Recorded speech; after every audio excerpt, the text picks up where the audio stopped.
Good evening, ladies and gentlemen, and welcome to Richmond Hills Committee of Adjustment. We will start with our land acknowledgement. We are gathering on the lands that have been home to First Nations people from time immemorial. We acknowledge that we now call Richmond Hill is on the treaty lands and the territory of the Mississaugas of Credit First Nation and Mississauga and Chippewa Nations of Williams Treaty.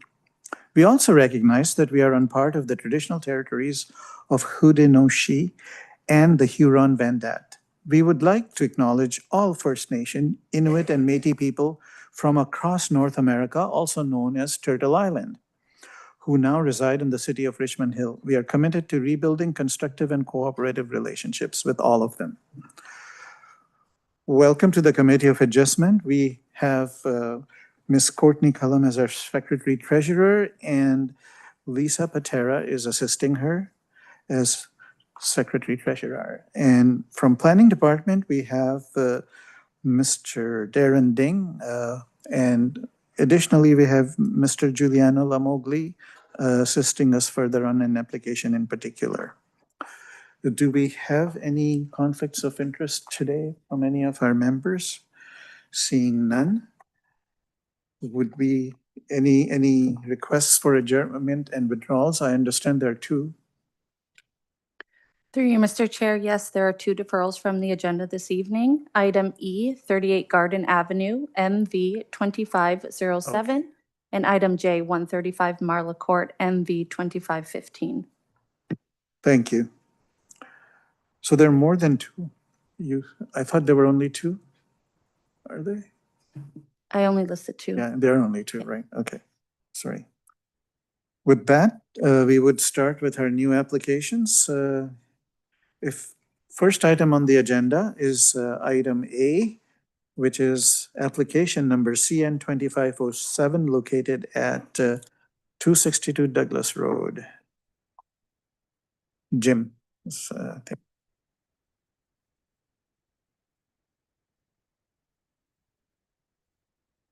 Mr. Chair, members of the committee. Jim Kotsopoulos, 27 Field Flower Crescent in Richmond Hill. And Mr. Chair, I'm here on behalf of the owner. Mr. Chair, before you, you have an application that has just concluded a rather rigorous 2-year approval process through City Council, which just culminated in a site-specific zoning bylaw that facilitates the severance that is before you tonight. Through that process, Mr. Chair, we obviously considered, and as did staff and council, the issues of Oak Ridge's moraine conformity, tree protection, and floodplain as well. And for those reasons, Mr. Chair, we are obviously in agreement with the content of the staff report and its associated conditions, and I'll be glad to answer any questions. Thank you very much. Appreciate that. Does anyone in the audience wish to address this application located at 262 Douglas Avenue? Seeing none. Any comments from the planning department? Through you, Mr. Chair, no comment. No comments, okay. And I do understand we have some additional correspondence on this application which clarifies the issue with the Through, Mr. Chair, there is no additional correspondence on this application. No? No. Okay. So do we have any further comments from our fellow members on either side? Seeing none? Yes, Ms. Payne. Go ahead, please. I think my concern is with respect to the official plan and the idea of compatibility in that neighborhood. Severing this property would result in two approximately 30-foot lots. And the surrounding homes look to be 60 or more lot frontage. And it would look like you'd have this couple of tiny slivers there across from some rather large homes. If you would care to comment. Sorry, I was supposed to say through you. Jim, would you address that, please? Thank Through you, Mr. Chair. Through you, Mr. Chair. Obviously, to Member Payne, that is one of the due considerations that we had to obviously resolve through this 2-year process. And at the end of the day, it is a low-density residential use that you have before you in the context of the surrounding land uses. And through those studies and through that analysis, the end result is it is a compatible product in terms of the lot fabric and also the build form. And for those reasons, Mr. Chair, it was deemed to be acceptable from an official plan conformity perspective, which again resulted in the council approval of this associated site-specific zoning bylaw. you. Thank you. Any further comments? If not, I would request a motion. Thank you. Mr. Duretzi, go ahead. Through the chair, I would like to make a motion that file application CN-25-07 located at 262 Douglas Road be approved, subject to the terms and conditions in the city's staff report. Moved by Mr. Duretzi, seconded by Ms. Calbas. All in favor? 3 in favor. All against? 1 against. It's approved. Thank you.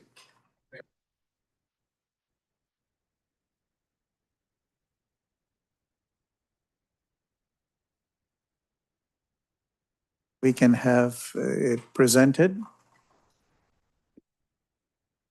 Thank you.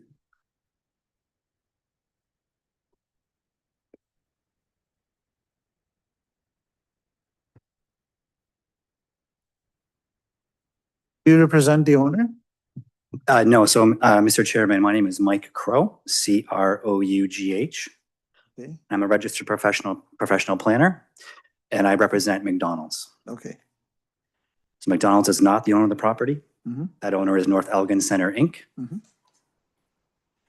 And the agent and the applicant on this application is Denton's. There should be a letter on file authorizing me to speak on behalf of McDonald's for this application.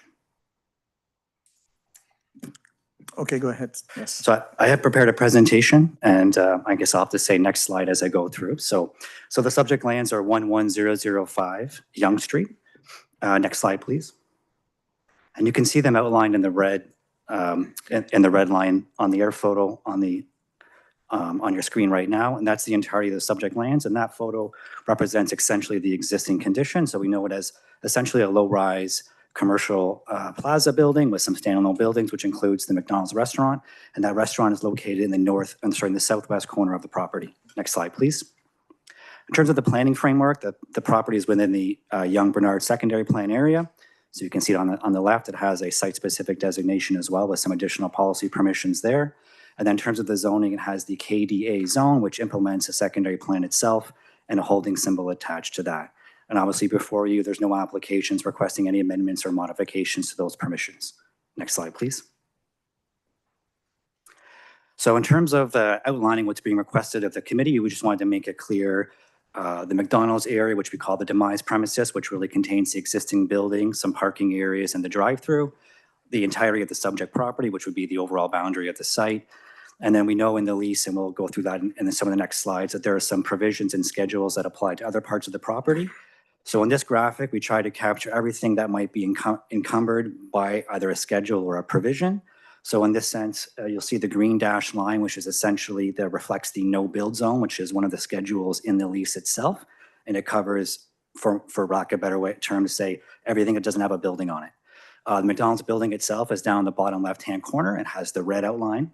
And that's essentially the demised premises, which includes the building and the drive-through and the parking area. So it's that lease condition, which is why we're here today. We want to extend the lease to allow that condition to continue, which would include all the schedules and provisions attached to the lease itself. Next slide, please. So this is just the actual cutout of the no build zone from the lease itself, just to give you what it looks like in the lease. So you can see it's the same hatching, covers the areas not covered by buildings. Next slide, please. This additional schedule shows one of the other provisions of the lease, which is a right to access parts of the property. So really for walkways and parking. And that's just to intend the free flow nature of the use, the commercial use as it's developed. It's an open concept, park where you might and go to the use that you need to, and it's just a free flowing plaza. Next slide, please. So we've submitted some justification over time. Our most recent submission was in 2003. But we're here again tonight to request approval of the applications. We've read the staff report. We agree with the recommendations. We agree with the conclusions. We would accept the conditions. We're not challenging any of that. We just want to make it clear that from McDonald's perspective, there is no application before you other than what's been originally submitted, which is to extend the lease as it exists today. What you see is what you get approach. Essentially, that reinforces the framework that's on the site. It reflects the existing condition. It would allow that to maintain and continue on. The lease itself will expire. It's a temporary condition. There's no lot creation. It's not a permanent condition. We are at a point now where there's roughly 11 years and 8 months left on the totality of the lease terms. And my understanding through speaking with my client is McDonald's has exercised their options to extend the lease to the full extent of that term. So that would take us out to roughly March of 2037.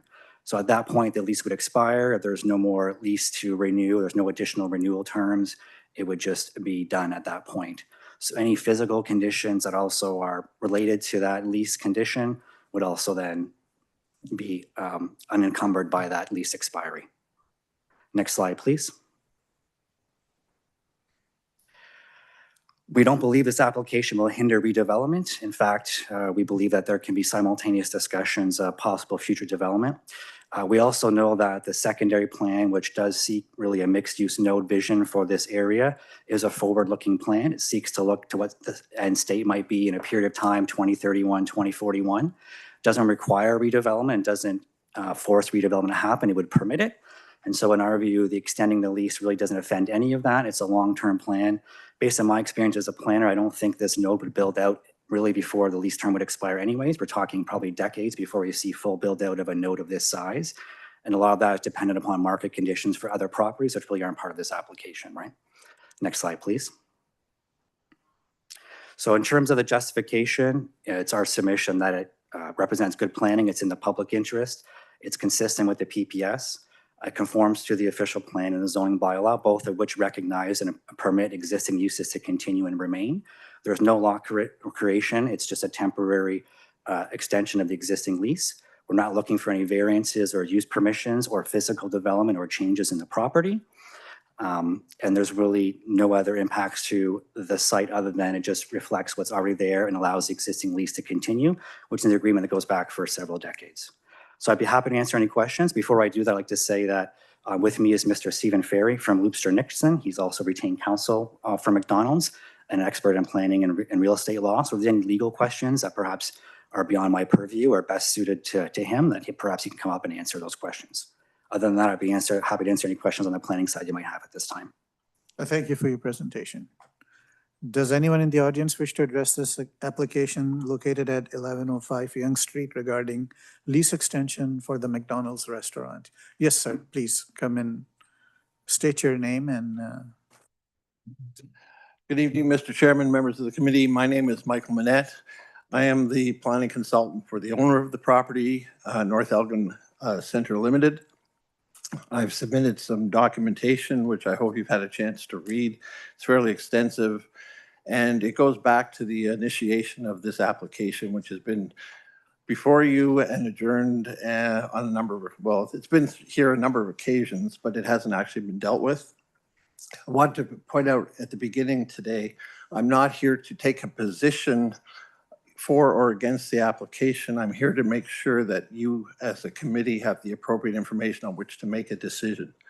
I filed information related to the staff report and also to the submission that you've had, that there is some information which is not correct. I should point out right from the beginning that you do not have before you a schedule that has lands to be retained and lands to be conveyed, which is a minimum requirement for an application for consent, notwithstanding that this is for a lease extension.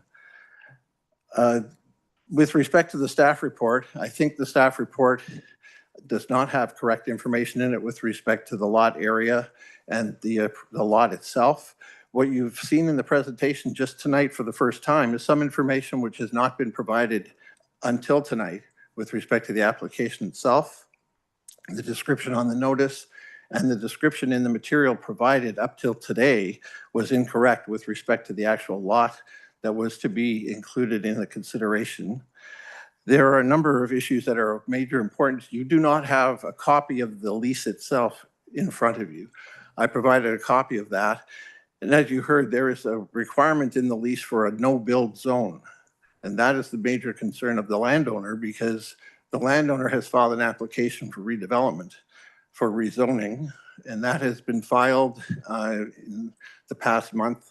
It's a complete application. It's for the redevelopment of the property, and the application for consent would preclude that from occurring. So I'm not going to go through all the details of the material that I provided because I think you have it before you. I just want to be on the record that the information that you've had as part of the actual application has many incorrect statements in it, and that in order for you to make a proper decision, I would urge you to take the appropriate information into consideration. Thank you. Thank you so much. Sir.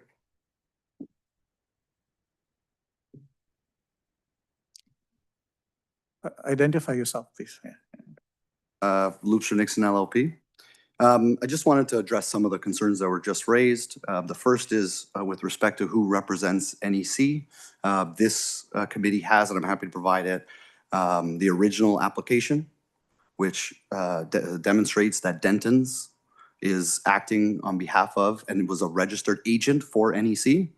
Denton's has then submitted additional authorization for Mr. Crow and myself to appear today. We don't have a similar authorization for NEC for Mr. Manette. With respect to the schedules that are before you, I heard from my friend, Mr. Manette, that there was no schedule for the lands to be retained or where the lease applies. I'll refer the committee back to the submissions of Mr. Crow, who put on his presentation exactly the lands that the lease would apply to and the lands that don't, and those would be the lands that the consent is required for and the retained lands. With respect to Mr. Manette's submissions on the notice, we would refer the committee to the point that it is the city who has drafted that. We've certainly reviewed it and don't see any errors. The requirements, I'm happy to take the committee, if you'd like, through the requirements of the Ontario regulation that governs what's required. What is required is a description of what's happening. The notice clearly shows that what is happening is that there's a consent for 21 years for the property. The proper legal description is there, or the address is there. And in fact, you're not required to provide both an address and a key map, but that's in fact what the notice does. So I don't see the confusion or any concerns with respect to the notice. The last point that was raised by my friend was that there's a no build zone and that the owner has now applied for a development application. Just to respond to that very quickly, a decision does not affect or impact the rights of the property owner to bring forward a rezoning application. Not that I'm aware of, and I've heard none from my friend, Mr. Manette. In addition to that, I'd also say that nothing in the lease that I'm aware of would prevent McDonald's from consenting to development on the rest of the site. But more importantly, what's before you today is the lease and a consent for the lease. not the proposed development of the site as something different. What is being presented today is a consent to keep the exact existing uses as they are today, which are permitted and are there and are existing. All it is for a consent by this committee to extend the lease past a period of 21 years. Thank you. Okay, thank you. Unless there's any questions, We'll let you know. thank you. Do you wish? Mr. Manette? Thank you for the opportunity, Mr. Chair. The notice itself had the incorrect description of the property with respect to the size of the property and the size of there is no schedule that outlines and has dimensions with respect to the lands to be retained and the lands to be conveyed. And that is a requirement under the legislation for a consent application. So there is no schedule that you have an opportunity to approve. The other thing I should refer to is the conditions of approval cannot be met because some of the materials that would be necessary in order to meet those conditions have not been presented or submitted. So it would be difficult to meet those conditions. Sorry to interrupt you, sir. We are not reviewing a consent application here. We are just reviewing a lease extension. Well, the extension of the lease, we don't really have time to get into a discussion about the terms of the lease and whether or not there's an accurate representation of what the resulting extension would be, because you don't have a description of the lease itself. And there's a history of what has happened with that lease. The lease expired, and in order for that lease to have been continued, a consent application would have had to have been approved prior to today. And then there's the terms of the condition of the extension. The original extension was for 10 years from 2017, which would have expired in 2027. That was for a 10-year extension. At that point, once that lease expired, there would have to be a request to extend that a further 10 years. So there are a lot of intricacies here, which is your committee doesn't really have the time or ability to consider. But I think that is all outlined in the documents. I don't know whether you read them or whether you've been able to understand them. It's very complicated. But suffice it to say, that some of the information is incorrect with respect to the actual description of the lands that are to be included, and also the impact of the no-build zone. The no-build zone would preclude redevelopment at the scale that the secondary plan, the intent of the official plan and the secondary plan are to try and get redevelopment to build housing. And what you've heard is McDonald's said they would have a right to allow the development. That's the tail wagging the dog. NEC is the owner of the property. I appreciate that. Thank Thank you. you so much for clarifying that. Okay. Okay, go ahead. I'm going to start at the bottom and make my way back to the top. So the first, or the last position here from Mr. Manette was that it's the tail wagging the dog. That ignores the fact that NEC has actually entered into a lease agreement and given up its legal rights in the way that Mr. Manette is now complaining of. That was two consenting parties creating an agreement with each other to give up certain rights for certain benefits. McDonald's has been a stable tenant for this property for a very long time. In exchange for that, NEC gave up some rights to develop its property, which is a typical, in my experience, a typical trade-off in these types of leases. With respect to, I think I heard from my friend that the lease is dead. Through you, Mr. Chair, to the committee, I'm happy to provide, there's a very recent case law on this from 2025 on this case in particular that specifically notes from the Superior Court that this lease is not dead, has been renewed, and that NEC is instructed not to come to this committee and make those types of statements. So I'd ask you to disregard them. With respect to, I also heard that the address was incorrect on the notice. Simply not true. Thank you. Thank you for your submission. Do you have more comments? Yes, come, please.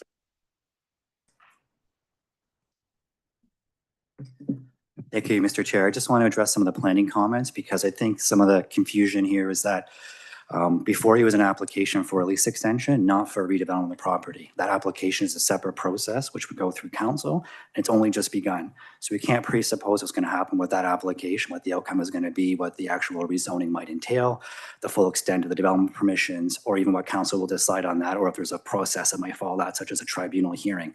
So we're way too far ahead of that. What I would say is that it's not uncommon for owners to seek rezoning applications, and a zoning application wouldn't, again, require development or ultimately change that the property must redevelop. It would just allow different permissions in a different framework.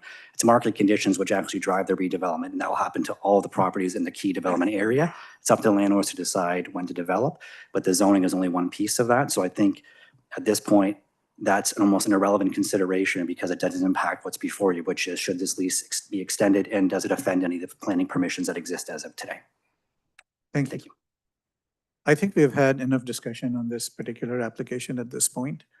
Does anyone in the audience wish to address this application located at 1105 Yonge Street, other than the representations we've already had? Seeing none. Any comments by the planning department, and particularly with Through you, Mr. Lamogli? Okay. Through you, Mr. Chair, no comments, but happy to answer any questions you may have for planning staff. Okay, I'm gonna just begin and then I'll request my members to join in. I do understand that the lease extension will take it to 2047. Is that correct? 37. So that's only 10 years or 12 years from today. Okay, so the 21 years that is being requested here, why is that, say, 21 years instead of, no, we will all make our questions and then you can address them together. That's my first question. And my second question is that regardless of what the previous lease said, if it is in time for the owner to renew the lease, they should have an opportunity to have some input in it. But that's again my opinion. If anyone else has any other questions, I'm requesting my members to address them. Yes, Mr. DeRetzi, go ahead. Through the chair, I really don't have any major concerns with what's being requested. However, I would like to point out in the most recent correspondence from Mr. Manette, I believe it's dated June 24th, 2025. He had quite a few bullets there, I think 6 or 7 bullets. And just to kind of reiterate a few things, to summarize, errors have been pointed out to staff on numerous occasions. In paragraph 2, the sketch remains incorrect since it includes the lands of 70 Bernard. He notes in paragraph 3, the current staff report contains the same incorrect information concerning the site that he noted previously. The staff report indicates that the requested variances are correct. That was a comment from planning.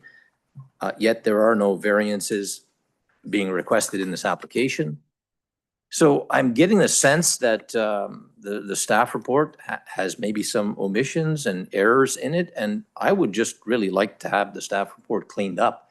Other than that, I really don't have any issue with what's being requested, but if there are errors in the staff report, we should most definitely correct those errors rather than move forward with a staff report that has errors, unless somebody can advise that the statements made by Mr. Manette are false, that those errors actually no longer exist.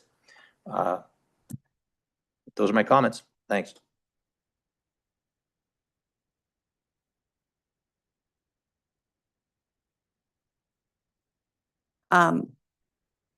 I believe a lot of the some of the early comments in Mr. Manette's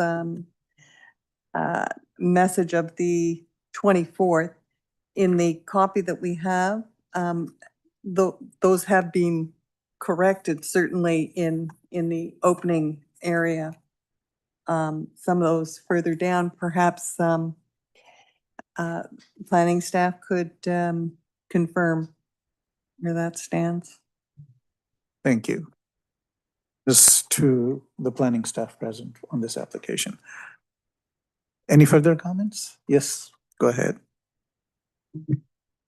Thank you. Through you, Mr. Chair, I have a couple questions for the applicant.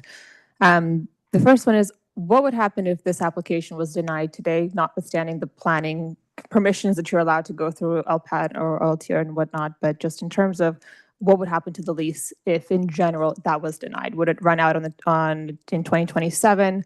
And what would go on from there? I guess from that it stems, why is it not an option to sign a new lease? And I personally have not seen the court order. It states that we should be made aware of the no build zone provisions there.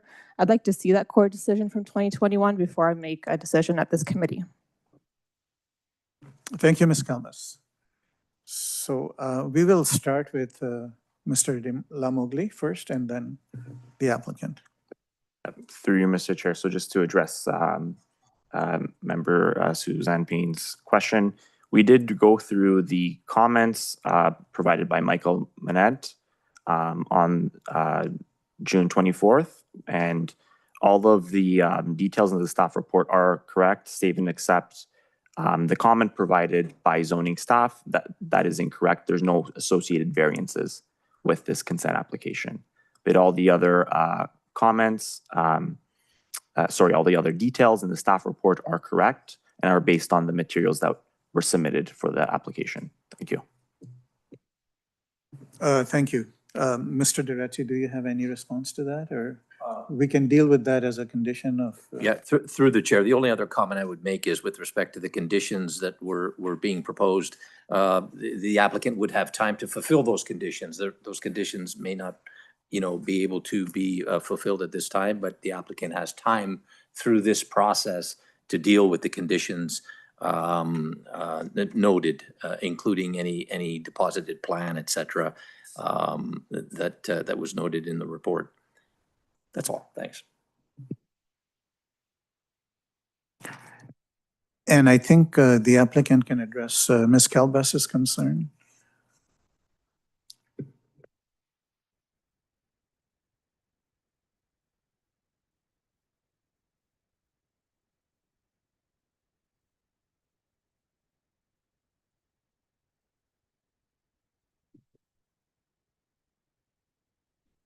While we are reviewing that, I would just like to make a comment that it is a very complicated burden on the committee this evening to make a decision on this application, given the long history of it and given that the tenant can possibly tie the owner into some restrictive measures, at least for the next 12 foreseeable years. Also, I would like a response to the 21-year lease versus the 11 and some. Could you address that for me, please? Absolutely. So the reason we keep referring to as the 21-year rule is because it's extending beyond 21 years. The lease has been in place for for more than 21 years currently.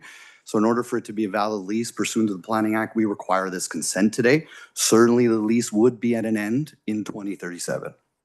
So no decision before you, nothing you're deciding today would push that beyond the 2037. That's what the current lease terms say our client or say McDonald's is allowed to renew. So an agreement was entered into between the parties that allowed McDonald's to renew this application.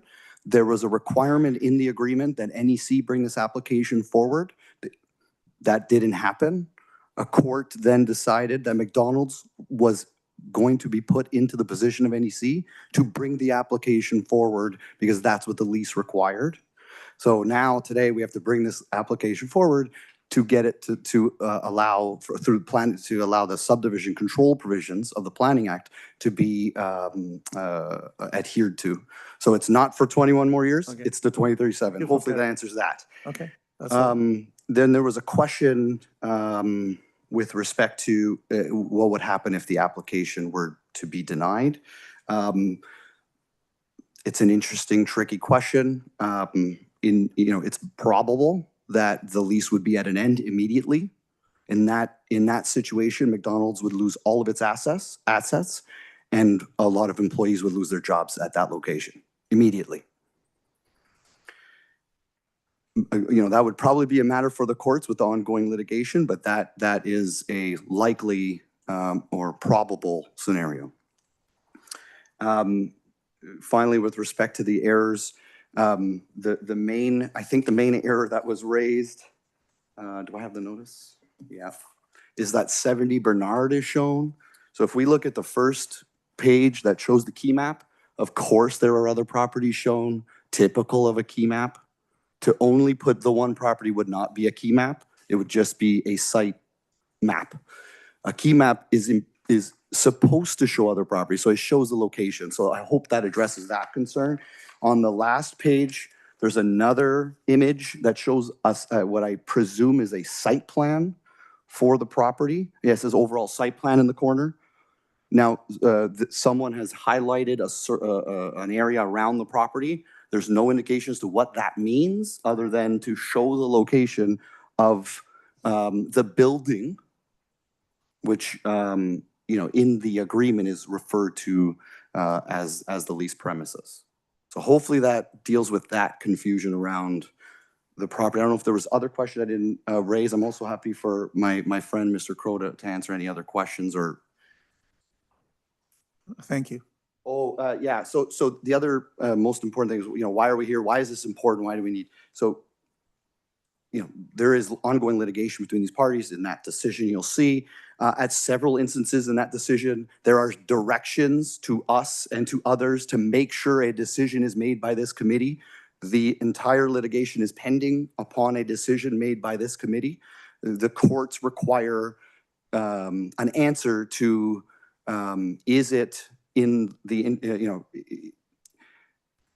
is it this committee's decision to approve a consent?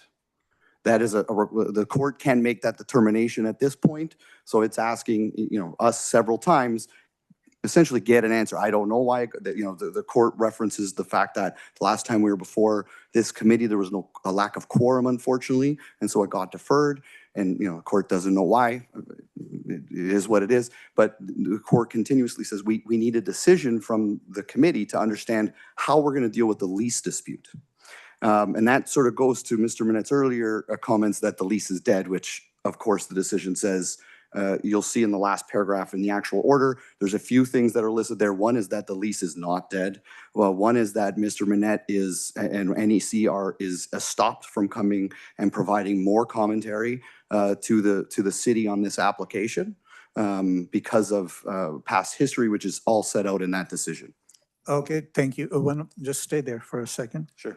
I just wanted to also understand the implication of the consent issue. So there will be a consent because one of the conditions is that a consent has to be done. So I'll read the first condition, that the applicant provide the secretary treasurer with the legal description of the severed land in the form of a letter or a draft transfer. Absolutely. That's a typical requirement. So that will come before us again? No, that goes No? To the secretary treasurer. Essentially what happens is inside the land registry system, land titles system, there would be a message from our law firm or another law firm, probably Miller Thompson is the real estate lawyers that might be doing it, but essentially a law firm would message the transaction to the secretary treasurer, and that's all the requirement is. It's essentially not you have a to committee of register adjustment? the consent. Sorry? That's not a committee of adjustment issue then? The consent? I wouldn't say it is. No, it's just a typical sort of process requirement that would be on Okay, any and thank all you for consents that I've clarifying seen. that. Okay. Yeah. I don't have any other questions. Any other members have any questions? Looking both sides here. Yes, Mr. Duretzi. Just one final question. So we have representation here this evening for McDonald's, correct?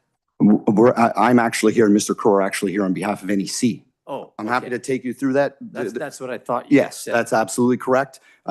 It's a little complicated and convoluted because the courts have said McDonald's is to do this. Only the owner can apply. And so the owner had to give the consent. So technically, we're here for both. Okay, so the owner, landlord, is in Correct. favor of McDonald's staying and having a lease extension. Is that correct? The owner has executed a form. Certainly, the application form was executed by the owner for this application. And then there's also a consent there that we come here today on their behalf to Okay. present this application. That's correct. I have nothing similar from Mr. Manette. Thank you. Thank you.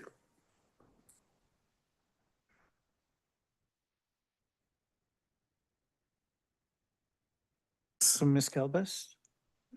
Yeah. Thank you, through Mr. Chair. This is certainly a very interesting court decision or direction. My question is to the planning staff.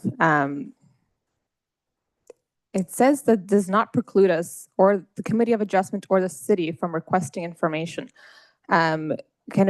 This is in the KDA area, this is in the secondary plan area. Is this within the best interest of the city to continue a retail lease, or would it be in the best interest of the city to terminate the lease effective immediately? Through you, Mr. Chair. So I presume you're probably asking this because there's also a subject application which was submitted. So we took a look at that and we recognized that, you know, there is a minor zoning bylaw amendment that was submitted with respect to the lands, and, you know, that has its own purpose, which is to rezone the property to facilitate a phased development for the lot. However, we have to look at both applications independently because they have different functions. I'm aware that the minor zoning bylaw amendment was submitted recently and was recently deemed complete. So planning staff have, reviewed the application, but have not completed an in-depth review of the application to determine if it would be a supported development or not a supported development. So that's currently under review. I'm also aware that just looking at the proposal, that the development is phased.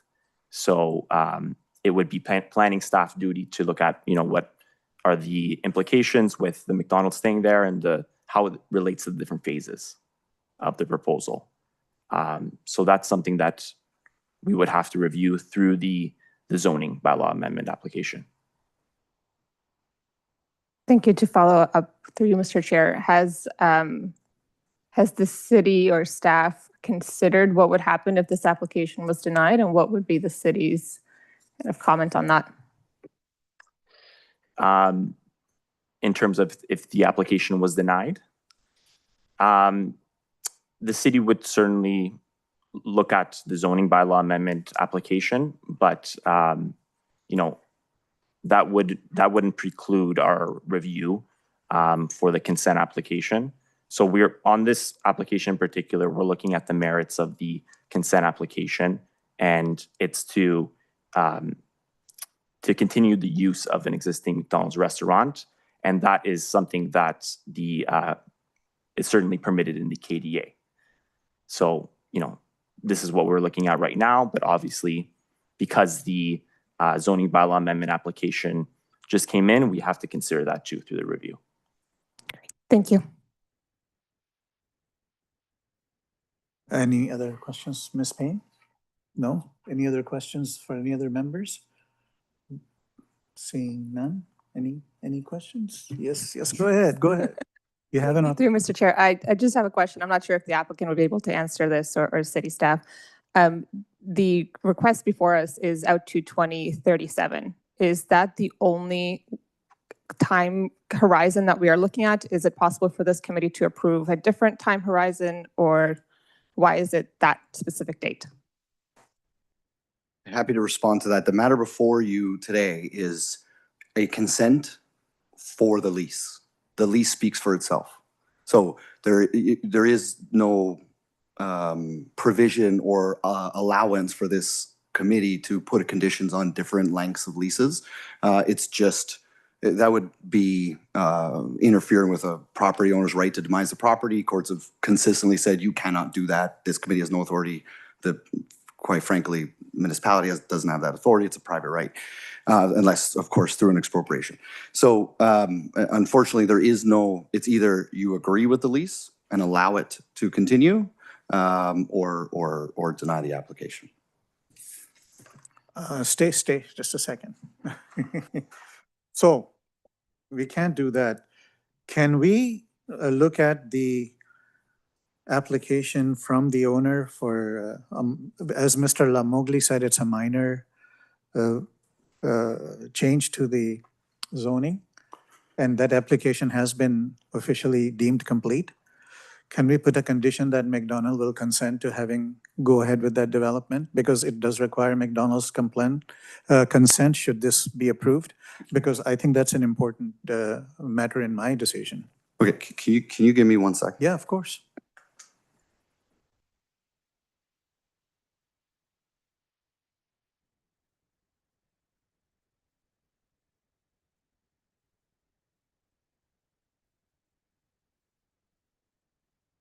Told from from McDonald's is that McDonald's has no objections to the zoning bylaw amendment. So if there was a condition that we were required to, I don't know, I don't know what the provision would be. It would certainly have to be nuanced. I can tell you today, McDonald's doesn't object to the zoning bylaw application. It can proceed. I don't think, again, I don't think there's a legal mechanism that this committee could impose to require a private landowner not to use the rights that are given to it under the Planning Act. That would be usurping the rights that the legislation has provided. I don't think the committee, I think the matter before the committees approve or don't and apply conditions that are relevant to the matter before it, which is the consent. So, but I can tell you, and open forum on video that they can show up later, that McDonald's today as the application is formed has no objection to the zoning bylaw amendment. So hopefully that's helpful. Okay, what I heard was that McDonald's has a right to also approve or disapprove any building on the no-build zone. Should this application right. result in that? Mr. Chair, if I may, just Yeah. give me 1 second. I'm just going to pull up the map that my friend has proposed to Right. show you the problems that could arise. Okay. Should we just say carte blanche, you're allowed to go ahead and do whatever you want? Just give me 1 second.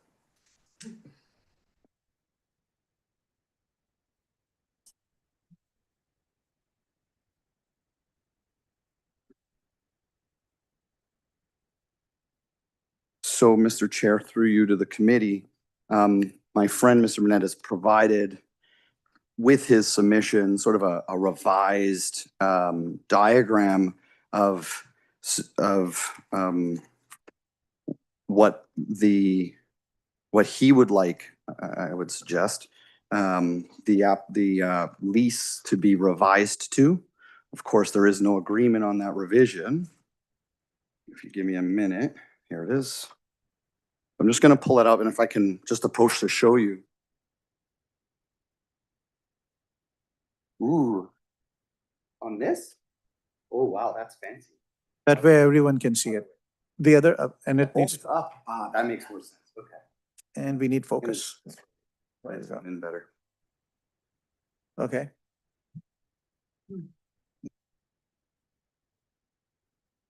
And Mr. Crow might want to come supplement my submissions here, but essentially what you'll see, once we zoom.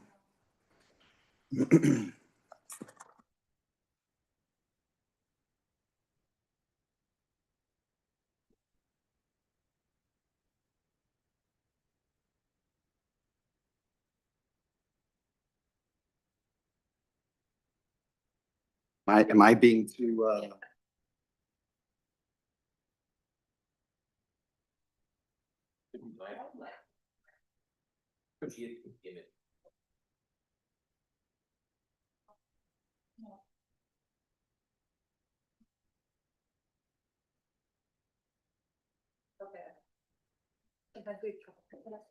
I can hand that in if it's helpful.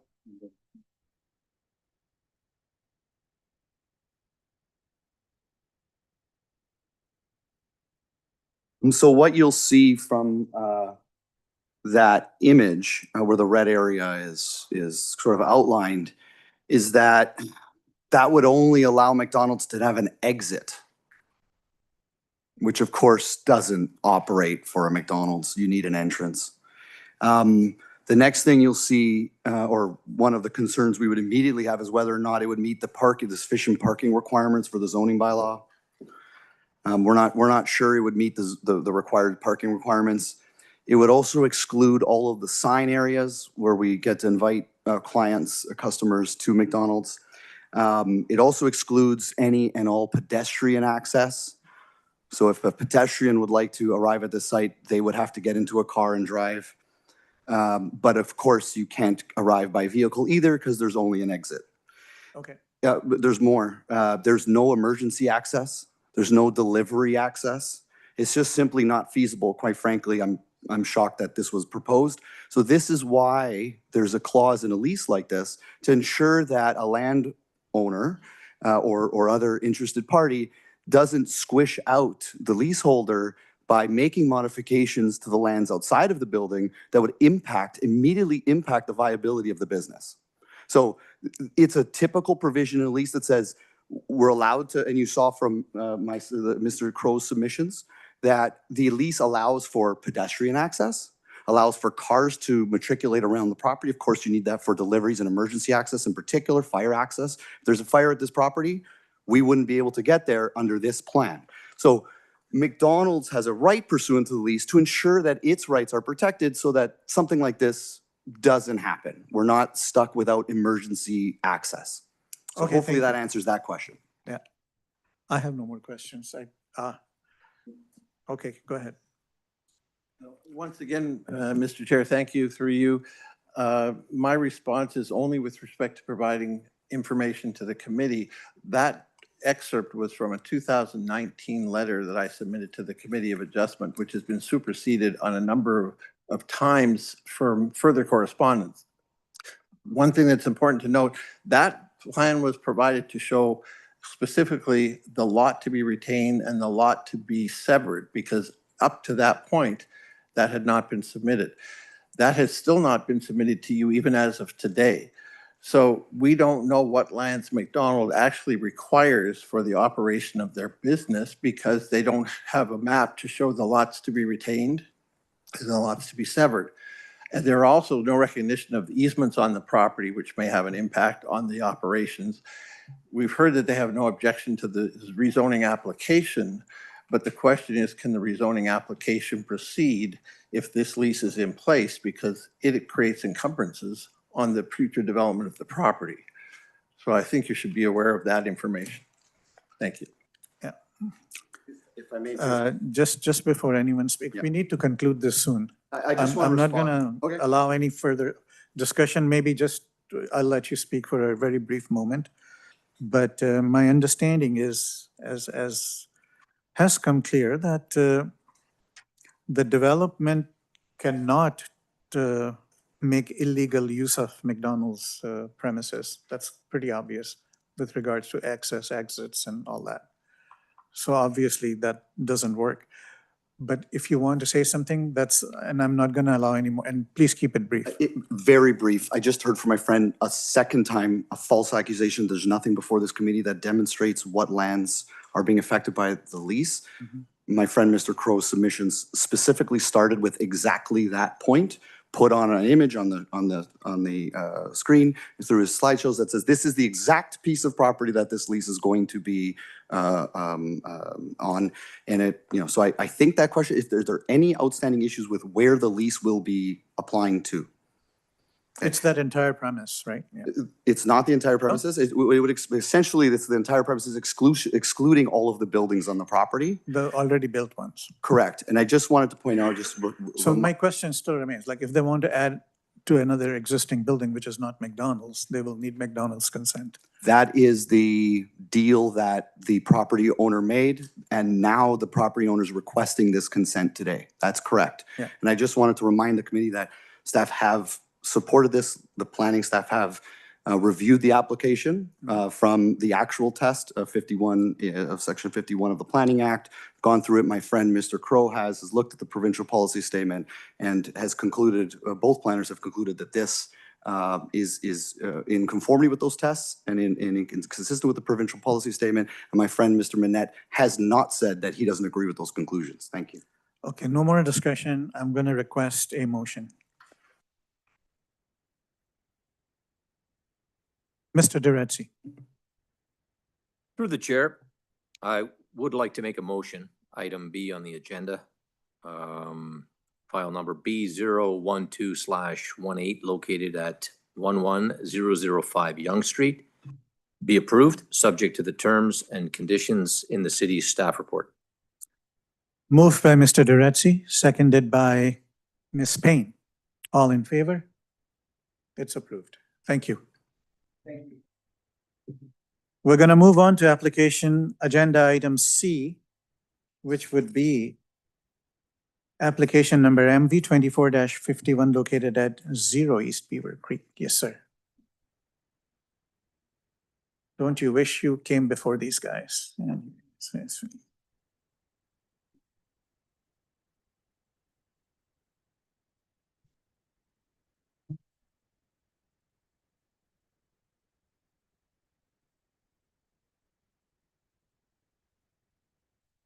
Go ahead.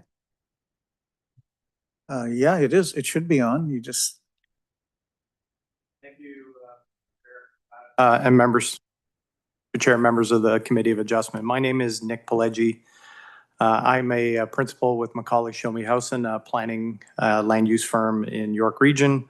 I'm here this evening on behalf of the property owner SNA Developments regarding an application for a minor variance to reduce a landscape strip along East Beaver Creek Road from 6 meters to 4.5 meters.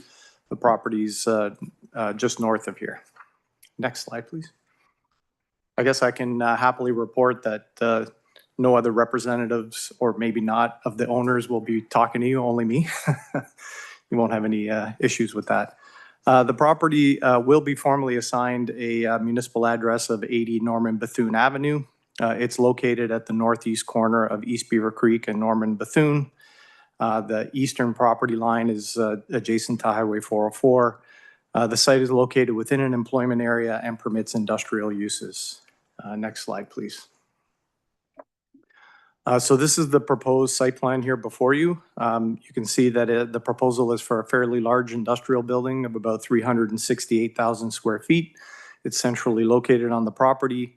Around the perimeter of the property, you'll see some visitor parking and loading along the north end of the building that is screened from view from the street based on its location.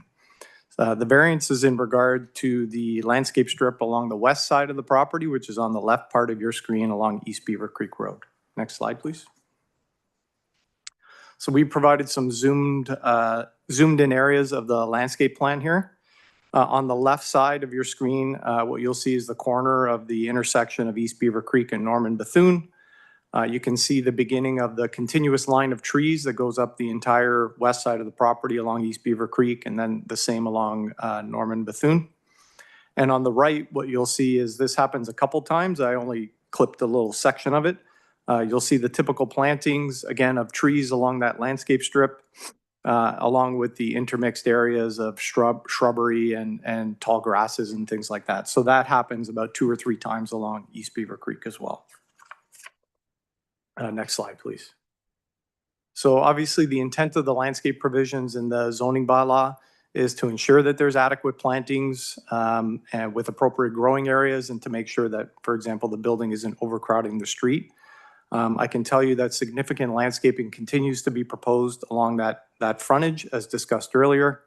The landscape plan also includes the calculations for planting that exceeds the minimum topsoil requirements of 200 millimeters. We're doing 300 millimeters, and then each of the trees and plantings has a soil volume calculation, and we're fully complying with all of those soil volume calculations.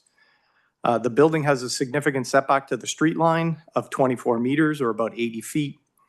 And then there's additional landscaping itself in the boulevard, both sod and street trees, which total another 6 meters. So overall, from the street, from the curb line to the parking, you're going to actually have about 10 meters plus of planting. So while the landscape strip is a little bit smaller, there's also the boulevard area of 6 meters. Site plan approval is also required in this process, and we're pretty much through that process, but that'll help to ensure that these requirements are going to be complied with. So just to the last slide. So we've provided a planning analysis, and it's our opinion that the minor variance application meets the 4 tests of the Planning Act. You'll see in the staff report that there were no concerns or objections by any of the internal departments or external agencies. Staff have provided a positive recommendation report and we concur with the staff report that the application meets the 4 tests. The proposal represents a obviously significant employment user for the municipality. That's going to help with job growth. It's going to help with property assessment and economic development. We've reviewed the proposed conditions. We have no concerns, and we would ask that the committee approve the minor variance. Thank you, sir. Subject to the conditions. Appreciate it. Thank you. Does anyone in the audience wish to address this application located at 0 East Beaver Creek? Seeing none, any comments from the planning department? Through you, Mr. Chair, no comment. Okay, how about our fellow members? Mr. Duretzi, go ahead. Through the chair, one quick question. The shaded pink area, that is a regional easement? Easement, yeah. Sorry, which slide was that on? The site plan, This one here? over here, the site. Thank you, yeah, It's a through the pink chair. area. Yeah, it's a regional easement. It has to do with the grading from the overpass of Norman Bethune. Okay. Yeah, so it's not subject to this application, though. It was We're- very, we're- very fine print, but I had my, I just wanted. Fair enough. So there's a grading easement there because the Norman Bethune is a flyover now of Right. Highway 404, so there's a grading easement there. Okay, thank you. We've clarified that for the record. Any other comments? Yes, Ms. Payne, yeah.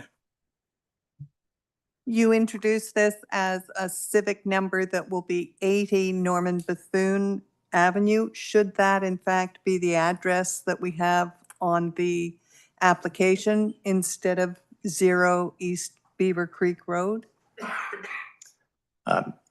Perhaps through you, Mr. Perhaps Chair. that should be Maybe addressed. both can be listed. I think the legal address is still 0 East Beaver Creek, but obviously it's a vacant site. We're not receiving any mail there or anything, but it will be 80 Norman Bethune in the fullness of time. So perhaps it can say, 0 East Beaver Creek, bracket 80 Norman Bethune Avenue.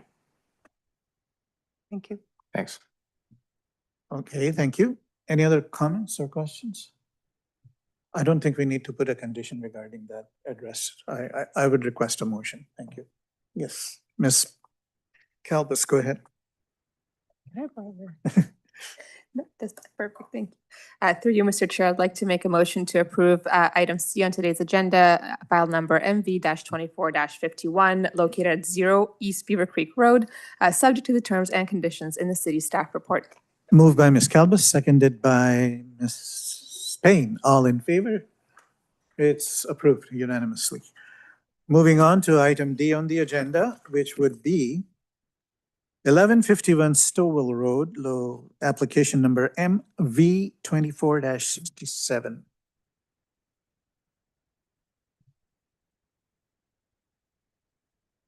Good evening, Chair, everybody. My name is Heyman Shi. I'm the architect representing the owner who's here, Robert Huang. This is a very straightforward, very simple application. We are only proposing the minor variance to relieve an existing, I think if you can, I have some documents here, we can show the screen here. It's an existing heritage cabin that is on the property that we're proposing to build a new house on. And there's no minor variance of the house that we're proposing. So the owner meant to keep this heritage cabin because it's related, there's a long history, and the town supported it, and we're not touching the cabin. But because we're building a new house for the owner, this cabin becomes technically an accessory building. And an accessory building has a certain maximum height, which we are exceeding. So, yeah, so sorry. Okay. Oh, no. So this is a Thank very you. simple, yeah. Appreciate it. questions? Yeah. Okay, anything else would you like to add? No, Oh, nothing. great. Anyone in the audience wish to address this application? Located at 1151 Stowell Road, seeing none. Planning Department? Through you, Mr. Chair, no comments. No? Okay, if there are no further comments, I would request a motion. Yes, Ms. Kalbus, you're on a roll. Thank you. Through you, Mr. Chair. I'd like to make a motion to approve application MV-24-67 located 51 Stovall Road, subject to the terms and conditions in the city staff report. Moved by Ms. Calbus, seconded by Mr. Duretzi. All in favor? Approved. Thank you, sir. Thank you, sir. Gonna move on to item F. Item E has been deferred. So we are going on to item F in the agenda, which is located at 930 Elgin Mills Road. Is the applicant here? Don't see anyone. That's interesting. We have a parking space size variance here. I don't have any correspondence on it other than the application itself. I believe we are permitted to hear it in absence of the applicant, and I don't have an issue with getting it. Through you, Mr. Chair, you may make a decision in Good. absentia of the applicant. So I understand this to be a very minor variance. It's 4 inches short, and apparently it's been built, I think. However, I have no comments on this. If anyone wants to comment on it, Planning Department? Through you, Mr. Chair, no comments. Yeah, forgive me. Is anyone in the audience wishing to comment on this? No? Okay. And no Planning Department. How about Mr. Duretzi? Go ahead. Through the chair, I believe that the applicant, Mr. Tregobov, is an architect, my understanding. Looking at the underground parking plan and the 10 parking spaces that are of issue, I believe it's due to structural obstruction. Yep. So they need a reduction in the width. And I think that it's a reasonable reduction. I've seen 2.65 on other applications in other jurisdictions. So I don't have an issue with it. Well, okay. If no other comments, I would request a motion. Ms. Payne, you move. Item F, involving 930 Elgin Mills Road East. File number MV 25-10 be approved, subject to the conditions in the application in Appendix B. Moved by Ms. Payne, seconded by Ms. Calbus. All in favor? It's approved unanimously. Thank you, sir. Going to move on to item G in the agenda, which is 24 Okanagan Drive, application number MV 25-14. Go ahead, sir.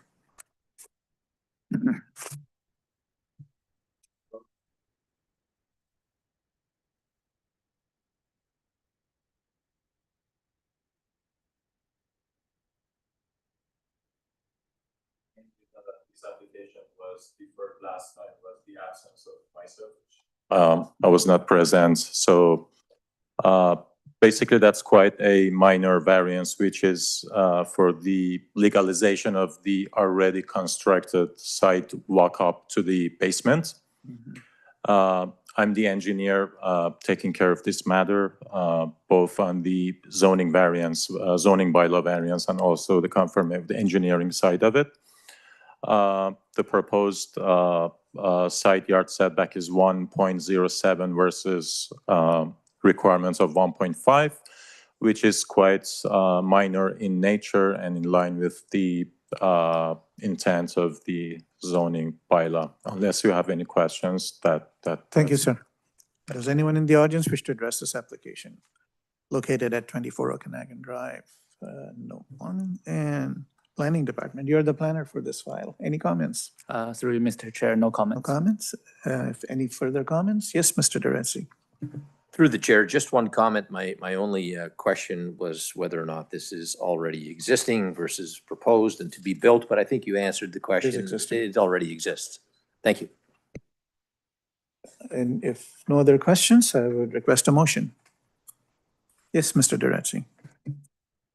Through the chair, I would like to make a motion, item G on the agenda, file number MV-25-14, located at 24 Okanagan Drive, be approved, subject to the terms and conditions in the city's staff report.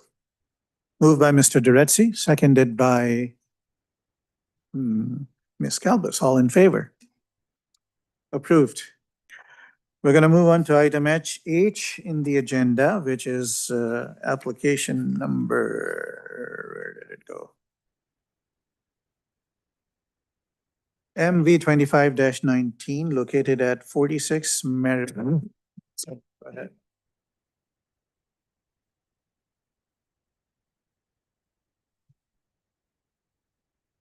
Good afternoon. Good afternoon.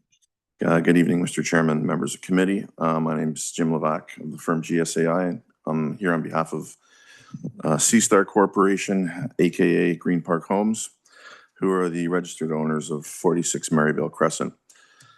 This is a large lot having a frontage of approximately 30.48 meters and a lot area of 1,865.02 meters squared. The previous dwelling on the property was demolished and a new replacement dwelling is now being proposed. The subject lot is designated neighborhood in the official plan and is zoned R1S, first density residential S zone, both instruments of which permit the proposed single detached replacement dwelling. Through the zoning review process, the following two minor variances were identified. One, the proposed maximum lot coverage of 24.4%, whereas the zoning bylaw permits a maximum of 20%. And two, a maximum GFA for a detached garage of 58.5 meters squared, whereas the zoning bylaw permits a maximum of 40 meters squared. We've had the opportunity to review the planning staff report, and we support the staff recommendations to approve the proposed minor variances based on their assessment of the four tests under the Planning Act. There's one issue that that we're really here to discuss, and that relates to one of the conditions under Appendix B. I think it's condition number 3. And it ties in with the general intent of the official plan and the test for whether the proposal meets the intent of the official plan. If you look at the graphic, you'll see, there's the house, and there's a number of circles here, which are tree protection zones or TPZs. This is a typical arborist symbol. There's a dot in the middle, which is the tree, and the circle represents the circumference of the canopy of the tree. This site backs onto a publicly owned woodlot. The official plan refers to them as significant woodland, so I apologize for the typo. I call it a woodlot, but it's a woodland. And when we had an ecologist come out and look at the property, and obviously you can see this at the square back end of the property, a portion of the significant woodlot extends into the rear two corners of this property. The trees that are sort of within the manicured traditional rear yard, backyard, that are outside of that, or I guess outside of that, the boundary, which is the northerly green boundary of the significant woodland, are trees number 14, which is a willow tree, and then 3 other small trees that you see on the just inside of the line, which is number 5, 6, and 7, which are Scotch pines. These are likely trees that were planted by previous owners decades ago and have just matured during this time.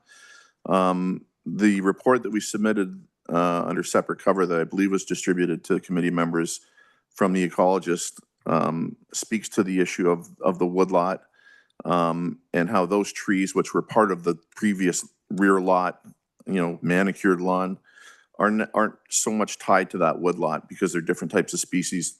Pardon me? Woodland. So when staff spoke on this issue in terms of the official plan conformity test, they spoke to a policy under section 3212.25, which states there should be a minimum 10 meter separation distance between a proposed structure and the limit of a significant woodland. And the structure in case here is the accessory detached garage at the back. If you look at all those trees, which would include trees 8, if I'm assuming you can see the numbering on them, 8, 9, 10, 11, 12, 13, they all fall within that significant woodland. And conform with the minimum 10 meter setback. The 3 trees at the front, 5, 6, and 7, we've added dimensions on this drawing, so they're about 6.5 meters away. And then the TPs, the edge of the TP zone for the willow, the tall one in the corner, is about 7.7. So the recommendation number, or condition number 3, deals with a setback to a TPZ as opposed to a setback to a significant woodland boundary, whereas the staff report that planning put forward correctly cites the policy and how that setback's applied. So we have 4 trees, specifically trees 5, 6, 7, and 14 that do not meet that 10-meter separation. So our recommendation or our ask would be that they be excluded from the list on recommendation number 3, because the policy in these OP that we're conforming with speaks to the separation, the 10-meter separation between a structure and a significant woodland, not a boundary of a TP or a tree protection zone. So on that basis, we're happy with the report. The rest of the recommendation is fine, other than those 4 trees that we would ask be excluded. The 4 tree numbers being again 5, 6, 7, and 14, because they don't meet the 10-meter setback to a TPZ. But we're not dealing with TPZs. We're dealing with significant woodland boundaries in the context of the OP policy. The rest, as I said, the rest of the recommendation is fine. We've already had an arborist report done in a tree inventory preservation plan, and typically with these types of reports, they'll if there's a tree within a certain proximity to a proposed structure, they'll have a series of post and pre-construction mitigation techniques, whether it's hoarding or whether you hand dig the foundations or use a smaller piece of machinery to protect the root system. The intention at the end of the day is to remove none of these trees. All of these trees in the tree inventory are proposed to be preserved. We just can't meet the setback requirement for those 4 as it applies to the TPZ, whereas we meet it for the other ones under the policy for significant woodland. So I think I've spent enough time on the OP conformity test. I support the assessment done by the planning department on the remaining 4 tests in terms of meeting the general intent of the zoning bylaw. These are single detached homes with detached garages. They're permitted, and on a lot of this size, the proposal is proportional to a lot of this size is or a structure of this size is proportional to the size of the lot and does not present as an overdevelopment. Finally, I agree with the staff assessment of the remaining tests that this proposal is appropriate and desirable. And the proposed increases to lot coverage and detached garage GFA are minor in nature and will not stand out within the surrounding context. Again, so my ask today is that those 4 trees be deleted from that one recommendation number 3. Those are my comments. Thank you. Appreciate it. Thank you, sir. Does anyone in the audience wish to address this application? Agenda item H, located at 46 Maryvale Crescent. Seeing none. Planning Department, do we have any further comments? Through you, Mr. Chair, no comments. Okay. Before I pass it on to our members, my biggest concern would be the tree number 14, which is probably the farthest away from the garage, even though it doesn't comply with the 10-meter setback. So I don't have a problem with that deletion, but if my fellow members have any comments, I would appreciate them. Yes, Mr. Duretzi. Through the chair.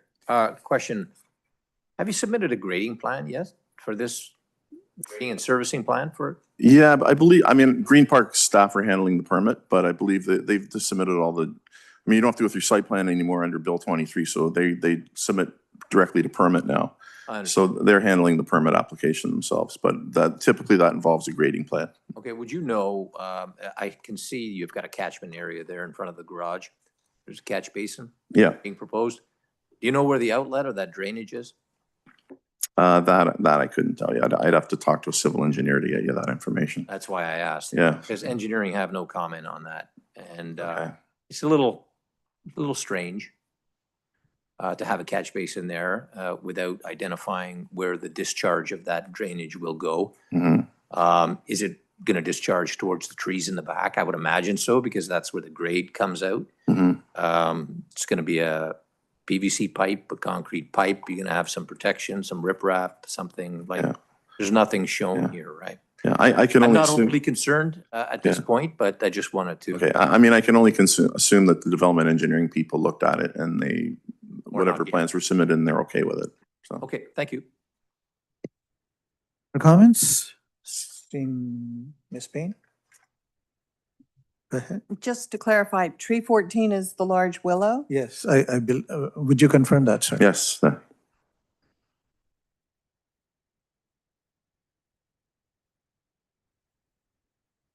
Thank you.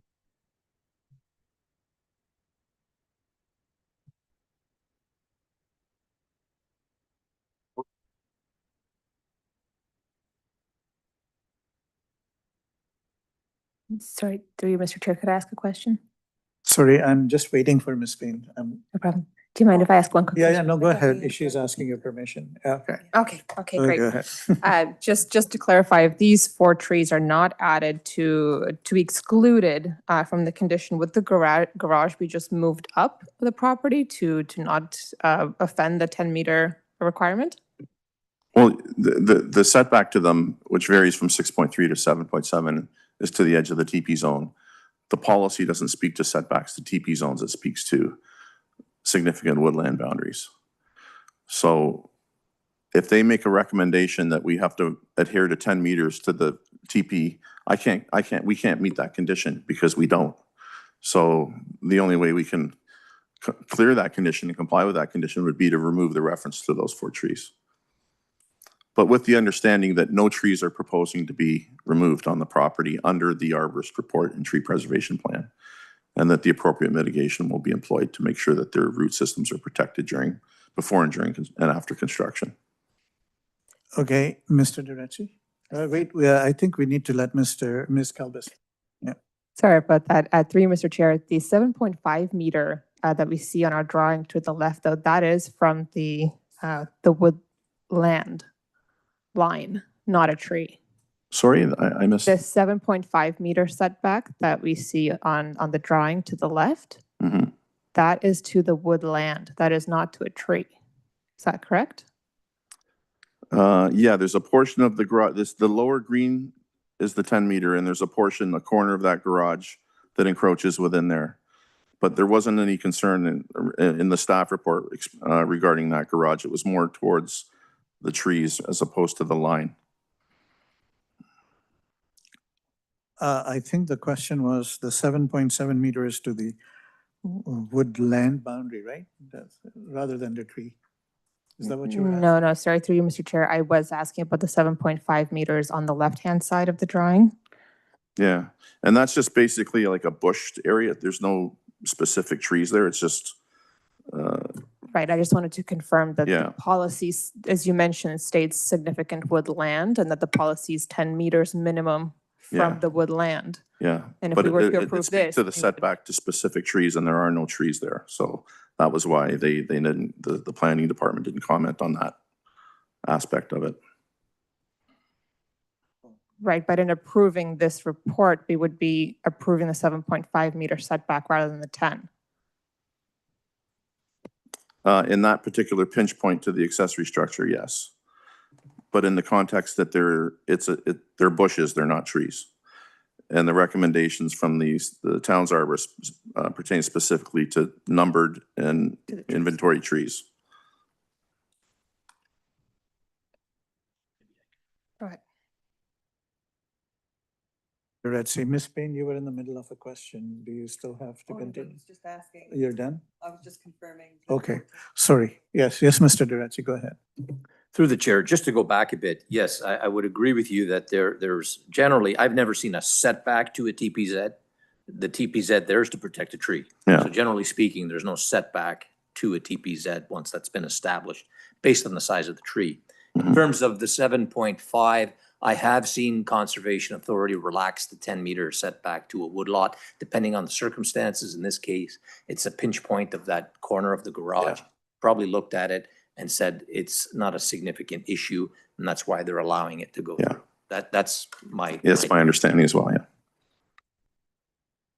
For that clarification, there's no more questions. I would request a motion with maybe eliminating those 4 trees as a part of our approval or motion?